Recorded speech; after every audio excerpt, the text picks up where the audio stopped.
की शादी पड़ोस में भी की हुई है। हैं? मतलब? मतलब इस घर में सारा काम बहू ही करती है, आप तो सिर्फ खर्राटे मारती हैं।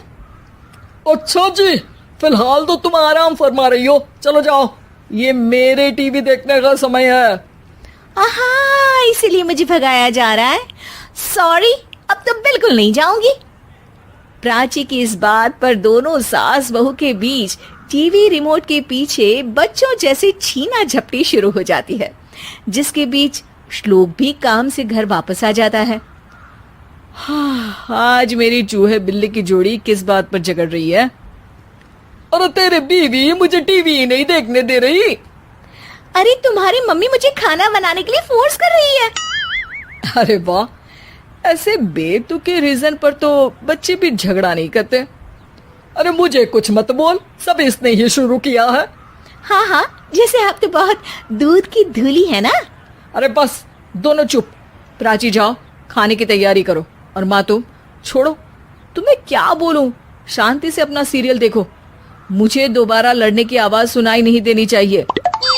ऐसा बोलकर श्लोक वहां से चला जाता है, जिसके पीछे पीछे प्राची भी कुछ न कुछ बड़बड़ाते हुए रसोई में चली जाती है। हाँ हाँ, सासू जी को तो कुछ बोलेंगे ही नहीं, बस मुझ पर ही हुक्म चलता है, खाना बनाओ, जैसे मैं इनके घर में खाना बनाने के लिए आई हूँ। इसी तरह शाम बीतती है और रात को श्लोक और प्राची की सास खाना खाकर सोने चले जाते हैं, लेकिन प्राची गुस्से में कुछ खाए बिना काम में ही लगी रहती है। इस घर में किसी को घंटा फिक्र नहीं पड़ता, मैं खाऊं या भूखी रहूं। प्राची कुछ देर के लिए रसोई से बाहर जाती है और जैसे ही वापस आती है तो वहां दूध का भरा ग्लास देखकर हैरान रह जाती है। फिक्र पूरी है, बस दिखाना नहीं है। प्राची दूध पीकर सोने चली जाती है और अगली सुबह एक बार फिर सास बहू का कार्टून नेटवर्क स्टार्ट हो जाता है। ये तुमने ही किया है। अरे अजीब जबरदस्ती है, मैं बोल रही हूँ मैंने कुछ नहीं किया। दोनों ने मिलकर पूरे घर को पागल खाना बनाया हुआ है। यहाँ कोई नॉर्मल इंसान तो रह ही नहीं सकता, इसीलिए अब पड़ोसी क्या रिश्तेदार भी घर आने से कतराते हैं। और सुन बेटे, तू भी चंगा, तेरी माँ भी चंगी, तेरी बीवी भी चंगी, रिश्तेदार। हाँ जी, आपको नहीं पता क्या, गंगाधर ही शक्तिमान है, रिश्तेदार ही। हाँ हाँ, बस समझ गया। कभी जानवरों जैसे लड़ेंगी तो कभी जुगलबंदी करेंगी। भाई मैं आप दोनों के बीच में नहीं फंसना चाहता। सास बहू की इस मनमौजी जोड़ी से परेशान होकर श्लोक अपना सिर खुजलाता वहां से चला जाता है। चलो अब मैं भी कीर्तन में जा रही हूँ।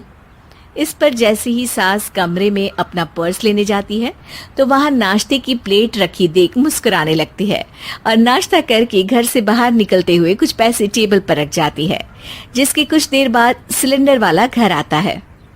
ओ मुरी मैया, मैं सिलेंडर के बारे में तो बिल्कुल भूल ही गई थी। घर खर्च के सारे पैसे भी मम्मी के पास है और श्लोक से बोला तो उल्टा 4 बात सुनाएंगे। प्राची ये सोच ही रही होती है कि अचानक उसका चेहरा चमक उठता है और वो घर में आकर इधर उधर देखने लगती है। तभी उसकी नजर टेबल पर रखे पैसों पर पड़ती है, जिन्हें वो सिलेंडर वाले को दे देती है। ये सब श्लोक देख लेता है। अच्छा बेटे, इतना बड़ा घोटाला, सबके सामने मैं तेरी दुश्मन और पीठ पीछे तेरी मेरी यारी।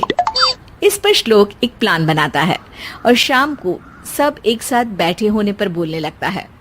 माँ, तुम दोनों की बहुत लड़ाई होती है, इसलिए मैं सोच रहा हूँ कि प्राची को उसके घर छोड़ाऊं, इससे वो भी खुश रहेगी और तुम भी। अचानक श्लोक की ये बात सुनकर सास बहू शौक से उसकी तरफ देखती हैं। अरे ऐसे कैसे घर छोड़ाओगे, मुझे कहीं नहीं जाना। अरे तुमने बोला नहीं पर मैंने सुन लिया, तुम्हें मम्मी के साथ रहना अच्छा नहीं लगता, मुझे पता है। अरे वो अरे, जब बहू खुद कुछ काम बोले तो वो तुझे सुनता नहीं, और अब जो इसने बोला ही नहीं वो तू समझ गया। जब उसे नहीं जाना तो फिर जबरदस्ती क्यों कर रहा है? अच्छा, फिर आपको मौसी के घर छोड़ाता हूँ। बस अब आप दोनों एक घर में एक छत के नीचे नहीं रह सकती। मैं इस टॉम एंड जेरी की जोड़ी को और नहीं झेल सकता। है? ऐसे कैसे नहीं रह सकते? तुम्हें इतनी दिक्कत है तो तुम्हारा बोरिया बिस्तर पैक कर देती हूँ, लेकिन मम्मी जी कहीं नहीं जाएंगी। बिल्कुल, यही सुनना था मुझे। अगर दोनों में इतना ही प्यार है, फिर हर वक्त ये लड़ाई का नाटक क्यों करती हो? देखा मैंने कैसे माँ किचन में दूध रखती है और तुम उनके लिए कमरे में नाश्ता रखती हो, और कैसे वो पहले ही तुम्हारी दिक्कत समझकर घर में पैसे रखकर बाहर जाती है। अरे भाई, इतना ड्रामा तो डेली सोप में भी नहीं होता जितना तुम दोनों ने इस घर में फैलाया हुआ है। तू हमें टॉम एंड जेरी बोलता है ना, तो याद कर, वो दोनों भी एक दूसरे को बाहर वालों की बुरी नजर से बचाने के लिए हमेशा सबके सामने लड़ते थे, लेकिन अकेले में दिक्कत के समय मदद भी तो करते थे। बस हमारा रिश्ता भी कुछ ऐसा ही है। और वैसे भी अगर सास बहू में तू मैं नहीं होती तो दुनिया वालों को कहानियां कैसे मिलेंगी?